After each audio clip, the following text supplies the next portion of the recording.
Welcome to the 2024 New Jersey International Film Festival Filmmaker Interview Q&A series. We've been doing these since the pandemic broke about 4 years ago, and we've been actively interviewing filmmakers from all over the world. And today we have actually a filmmaker who's living in California, and I will introduce you to him in a second.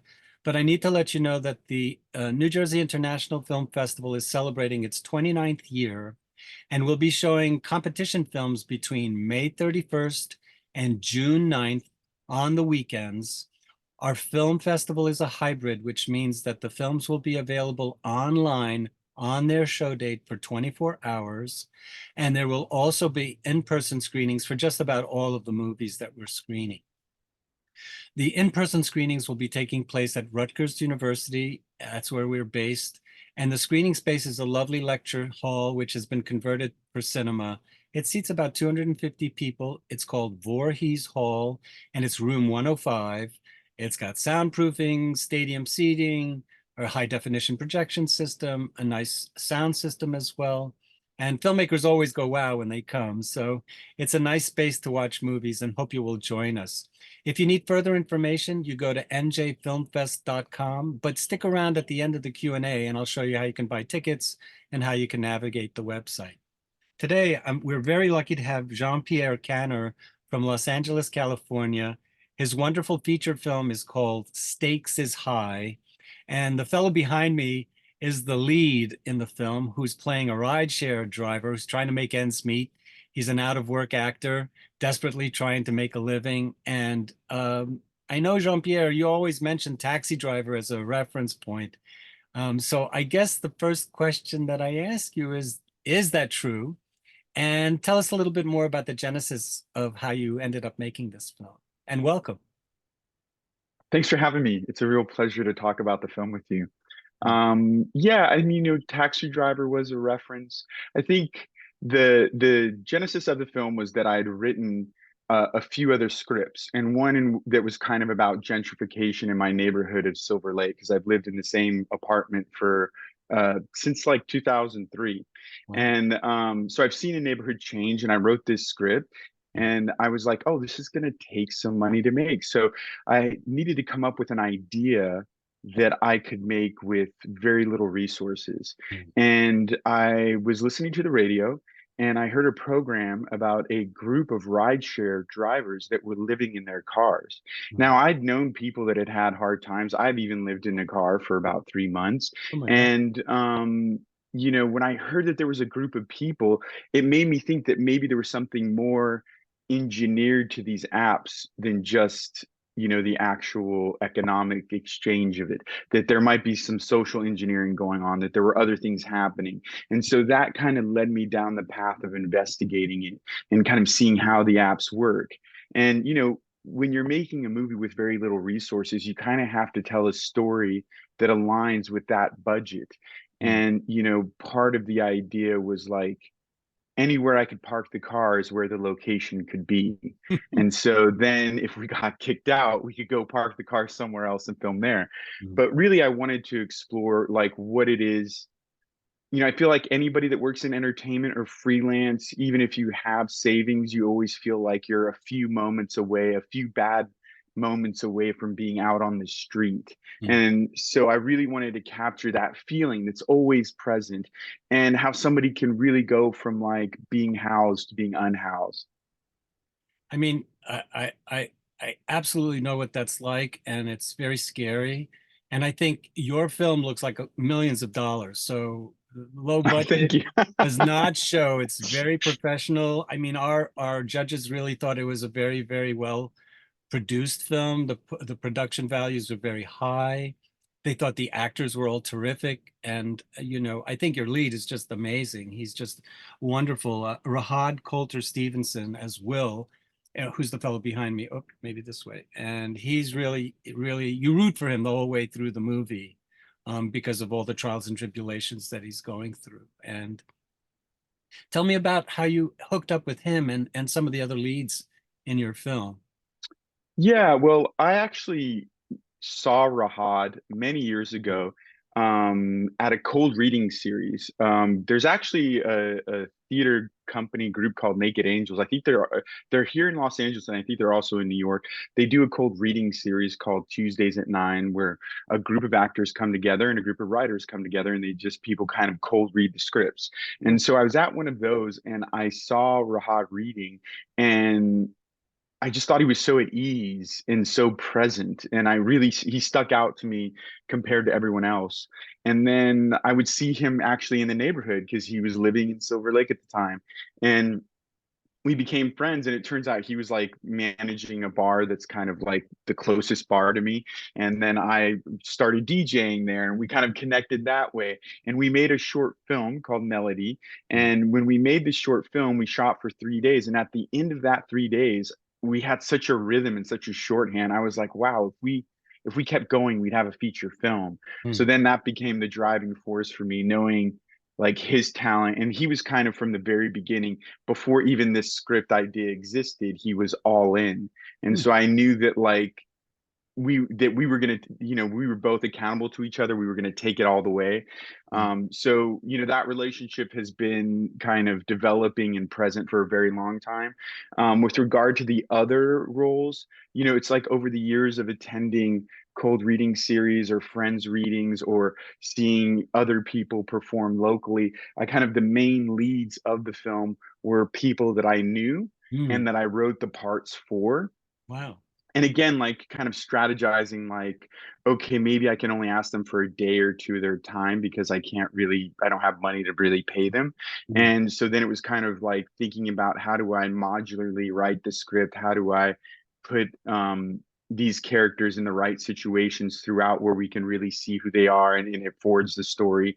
And I just got really lucky because along the way, I had rewritten the script so much because I'd written it just, with my imagination. And then, my DP was like, hey, let's make a schedule or make a schedule. And Right. so then I started making the schedule, and I was like, well, I have too many locations. I think I need to rewrite this and kind of condense. And then I was like, well, I have too many scenes per day, so I'm going to have to condense those. So the script shrunk from like 104 pages to 84 pages.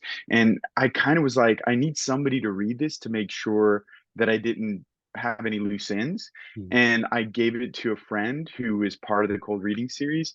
And he said, hey, this is great. And my girlfriend is a producer and wants to produce more kind of indie films. Hmm. And so her name was Vicky Sayel. Hmm. She read the script and she came on board as a producer and was the AD. And she actually had been running the cold reading series that kind of broke off of Naked Angels, called Second Draft LA. And Hmm. she'd been running that for a long time, so she actually knew a wealth of really kind of talented character actors that are working actors in LA. So I kind of got fortunate in that both I got all of the actors that I wrote for to come on board, who were really good actors, Hmm. working actors. And then she had this like vision and really helped me cast all these other roles. And then I included like people from the neighborhood that were friends, because I feel like I wanted to really capture my community in making the movie as well. Well, it feels like you're from your description, it's very guerrilla filmmaking, and where you get in and get out. But also you were lucky enough to get people like Kestrin Pantera and Larry Clark, who I've seen in other things. So I know they're working actors, and they're really great too. And I mean, the whole ensemble I think is terrific. From even just the people you see for a few minutes that are taking rides with Will. And so you did a wonderful, wonderful job. I must say that there was another film that we showed last year that won Best Feature, called City of Love, which is very similar to your film. And I don't know if you've seen Oh, it. wow. Eric I Boadella. haven't. And it's also about a fellow who's trying to make a living after he gets out of prison, and he's a rideshare driver. But it's a much different film from yours. I mean, I think Sure. it's not focusing on an actor per se, but a person who's trying to find his way and has daddy issues. So I think there's quite a difference. But okay, so I think I wanted to talk a lot about Samuel Jones. I think the score is just great. I really love the kind of 70s feel that it has. Tell us a little bit about how you hooked up with him. Again, he's somebody that, well, first let me just say, like, the other actors like Larry and Kestrin are amazing. What I want to say is that Kestrin is a filmmaker as well, Right. and she was very supportive in making the film happen. Like, we needed a base camp for when we were doing our driving stuff, and she was like, "Hey, people have helped me out, and I'm going to pay it forward and help you out." And so it was just really great to be working with her and have this kind of level of support that just elevated the film too and kind of solved a lot of problems. And Larry was somebody that I knew as well from the Cold Reading series for a really long time. And I was thinking of him when I wrote it, and I was very much like, I hope he can do it. I hope he's on board. And when he came on board, it was like I just knew it. Like there are these little breaks all along the way that just keep elevating the movie, even before you start filming. And both Kestrin coming on board and being so supportive, and Larry. It was just like a real gift, and then that momentum helps keep things building and building. So yeah, I'm really just I feel very fortunate that they came on board, and the other actors, Clayton Ferris, Yeah. Noel Arthur, who is like so talented as D. I mean, he's so talented in general, but incredible as D. Like all the actors were really. I just feel really fortunate that I was able to get them on board.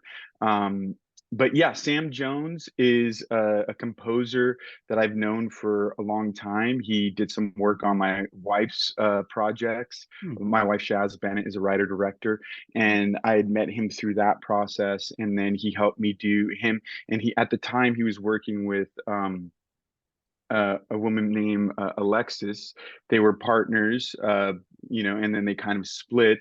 And so then this was kind of a project where he was kind of breaking out on his own, and amongst other things, I think he does score work for video games and things like that. But Really? Alexis and Sam had done 7 seasons of this TV show that what was the name of it? It's totally slipping my mind. But it was 7 seasons of this TV show, and so they had incredible dexterity with regard to reading a scene and kind of bringing an emotion to it. And so I had talked to Sam about doing it. I wasn't sure if he could do it. Mhm. Again, limited resources, and I had edited the film dry. I had no temp score except for the montages. The two of the montages I had electronic music that was just kind of there as temp to give me rhythm, Mhm. and to help me with cutting.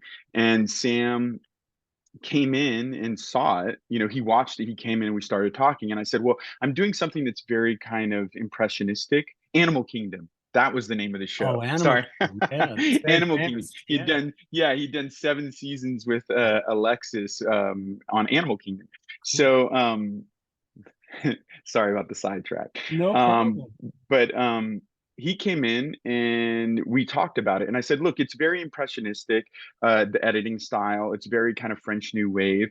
And so that makes me think of two things. It makes me think of like Contempt and Godard, and how music just comes in and comes out. And the other thing it makes me think of is jazz. And I think part of that is like thinking like Don't Shoot the Piano Player. I mean, just this sense of like things being alive, and jazz music's so alive. And in that conversation, obviously, we ended up talking about Birdman. And the thing I didn't know about Birdman is that Inarritu actually recorded the drums first, and then had the actors act to the drums, which I think is pretty wild. Wow. Yeah. But what I really loved about kind of the drums and the idea of the drums was that it was kind of an extension of the character. And so we kind of started talking about that and approaching it that way. And there were two ideas. One is this kind of like this alive improvisational energy, Yeah. but I Yeah. also wanted this mood energy that was almost like, in a sense, like David Lynch, where you wouldn't even notice the music, but you would feel something Yeah. there. And so it was a mixture of those two things. And what Sam did, Sam has an incredible knowledge of jazz music, and it was very kind of like a hip hop thing in a way, where basically he took all the drum solos that he really loved and used them and edited them and used them. Hmm. And then from there we would refine And then after we refined it and really understood, like, okay, this is the cue, he then notated it all and he hired the musicians and then he recorded everything live. So it was just a really incredible process, incredible work. And just, the thing was when I first heard, like, I think the first cues I heard were the ones that are in the Al scene when he's like actually leasing the car inside the office. Right. And I'd never heard the film with any cue there or any cues at all. So Mm, I was kind of like, I don't know what this is. Is this the movie? I don't know. And so I like, because I just hadn't been exposed to it. And mm. so I asked Shaz, hey Shaz, can you come here and watch this? And she watched it and she's like, oh my God, this is incredible. It's And I really was like, okay, cool, cool, cool, cool, cool. Yeah. And the thing about working with Sam is that, it got to a place where like we were close, like all the cues were really close, mm. and I would have a few. I'm so specific. I've been DJing since I was out of high school. Like music, I'm just very specific in general. And so I would go visit him in the studio, and it just like our energy of working together, it would just always elevate, and it was just a real gift that he like took the time and put so much care into the score, and it just made the movie like a real movie. It just elevates it so much. I think so too, because it starts off with a kind of ensemble feel initially, and then as Will's kind of trip through rideshare hell, it becomes more stripped down, I think, and where the drums take over and become a kind of mirror for the way he's feeling, and that's why I think it really works perfectly. And so, Mazel Tov is really wonderful Thank you. mix Yeah. and I thought also Skylar's DP work was excellent. I don't want to botch his last name. I think it's pronounced Bouchelot. I think that's the way Bushala. he pronounced. Yeah, I think Mm. Skylar Bouchelot. Uh, Yeah, I mean, I like Skylar. We didn't have a lot of time to prep, so I had done my shot list and I had a lot of visual references. I actually wrote the script like not really thinking of shots. I was just said I'm gonna make a story that works, and I want to make sure the story works. So right. then when it came time to shot listing, I was like, well, I don't really know how to shoot this. So Mm. then I just started pulling references from films. So my storyboards are really like screen grabs from different movies. And, Skylar did an incredible job of, because we didn't really have prep. The prep was really about getting the gear together and then we were shooting. And so he did a really brilliant job of on the day, like taking these references in and really like articulating the film in a way that was just very much my in tune with my vision and elevating it as well. Mm. And But yeah, just how so did you guys do all the mounts? Like this shot behind me, you have a lot of those, and that's not something that you can just whip together. I guess maybe you can now these days, but I well keep we thinking of John Frankenheimer's Grand Prix, where you have there's no green screen in your film, at least not that I can. No, no, there's Yeah, no greens. so it's Well, the all only green screen is an ad, that's in the film. But right, like, yeah, right. it's none of the no green screen driving. And that was also like a thing that came up like with another DP friend as I was talking about the movie. He suggested shooting the driving stuff on a stage, and I Mm. was like, well, it just would like this is about somebody living on the edge, so that has to be real. And if we Yeah. shoot it on a stage or in a volume or whatever you could shoot it in, and it doesn't have that sense of reality, then the whole movie falls apart. But a lot of these mounts were done. We had our key grip Mm. who basically had worked on a lot of car commercials and things like that. Cool. So he knew the tools and he knew how to rig them. Mm. And just like what's interesting is that some of the shots I was like, this is really what I want, and then other of the shots it was like our key grip and uh, Skylar Mm. putting it together. And it just like there are all these like happy, not accidents, but these discoveries, that just elevate the film and capture the spirit of it. And it was just a lot of fun too. I mean, it's just so much fun to just drive around LA late at night and be filming things. I mean, I really loved every moment of it, even though, Well, it was no, stressful. I mean, I think you can kind of tell that while you're watching. Although I think Larry plays a really sleazy Al, and he does a great job. And I think you know you have to pull it off to be able to kind of be convinced that he's going to be really turned nasty without giving anything away. I think as you watch the film, it's also about Los Angeles. I mean, I think Los Angeles is also a character. And I think maybe you're paying Yeah. homage to Lynch in that way too, since I teach Mulholland Drive, and I kept thinking, Oh, amazing. this is really just a lot about LA too. And I also thought of a film called LA Plays Itself by Tom Anderson, which is also a really wonderful documentary that takes all of these films that use Los Angeles. But I thought yours did a really good job because it includes the outskirts of the town, it includes Mm. the airport, and it includes downtown and Hollywood. And so you really get a feel for the city and the underworld of the city kind of thing, which I thought was great. Um, I wanted to read some of the judges' comments just so I could share them with you and with our audience. We got Uh-oh. a lot of films. We don't get as many as Sundance, but we got about 700 for this festival, which is a lot for us. Usually it's anywhere from 400 to 600. So we got a lot of entries.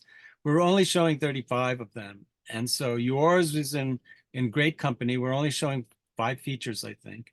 And the judges uh, wrote these comments. I won't say who they were, but this was a woman. And judges score from 0 to 10, with 10 being great, 0 being terrible.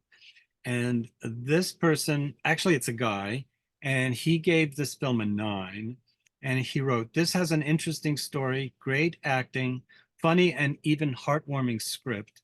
I definitely think this has to be in the festival." So that was 1 vote for you. Usually, films that score on average above 7 get in, because our judges are pretty picky. This next person is a woman, and she wrote, "I loved it. I felt for Will, and even though the story of a wannabe actor in LA has been told many times, this story kept me invested in how it played out, partly because the characters in it were so well written." So, Mazel Tov again to you, Jean-Pierre.